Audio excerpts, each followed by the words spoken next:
আসসালামু আলাইকুম। আমি আপনাদের স্বাগত জানাচ্ছি।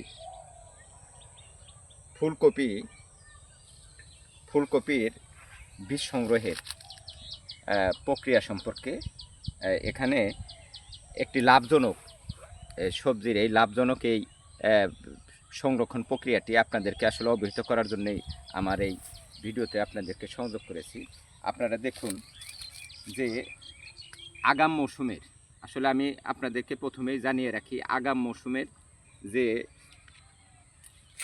চাষাবাদ করা যে ফুলকপি, সেই ফুলকপির থেকে মূলত এই অতিরিক্ত কিছু রাখা হয়েছে, যেগুলো দেখার মতো। ছায়া না পরে একটু লাইটে দেখেন।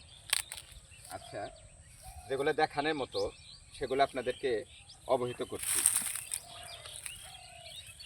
মূলত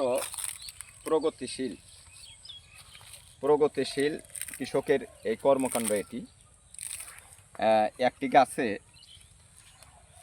250 থেকে 300 গ্রামের মতো আপনার এই ফলন আসে।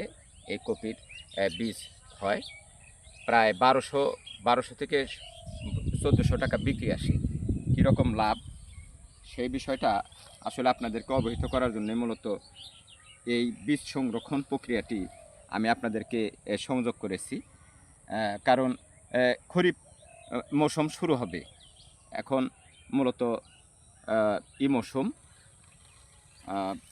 রবি মৌসুমের শেষের দিকে। তাই বিভিন্ন সবজির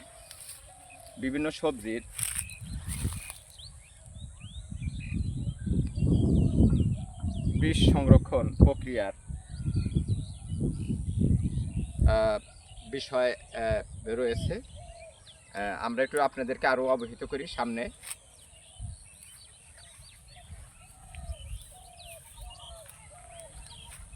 এখানে অনেক রয়েছে। একটি কৃষকের 20 থেকে 30 টাকার একটি কপি, 20 থেকে 30 টাকার একটি কপি আপনি কত টাকা বিক্রি করতে পারেন, সেখানে কতগুলো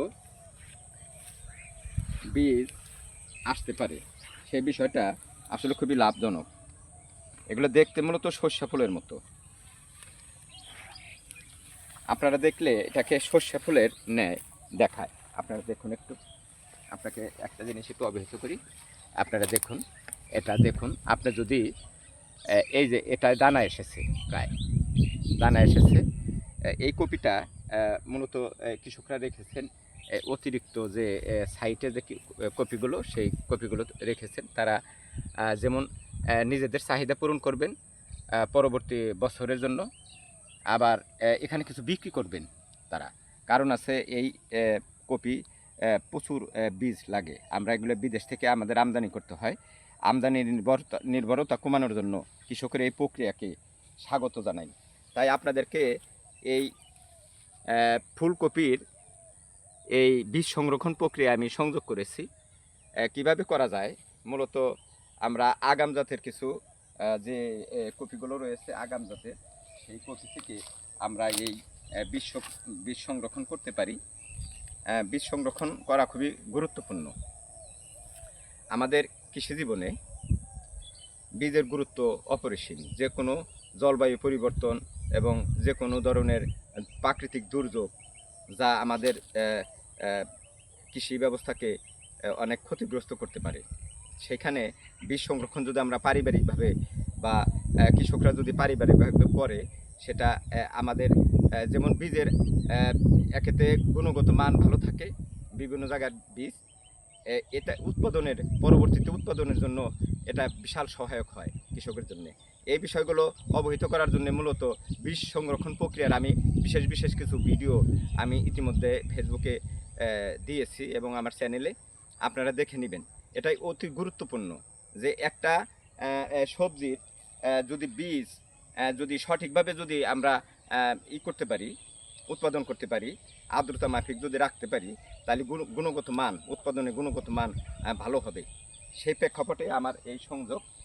আশা করি আপনাদের এই ভিডিওটি কোনো কাজে লাগবে। সবাই ভালো থাকবেন। সবার প্রতি সুস্বাস্থ্য দীর্ঘায়ু কামনা করে আমি কৃষিবিদ মোহাম্মদ লুৎফর রহমান বিদায় নিচ্ছি। আসসালামু আলাইকুম।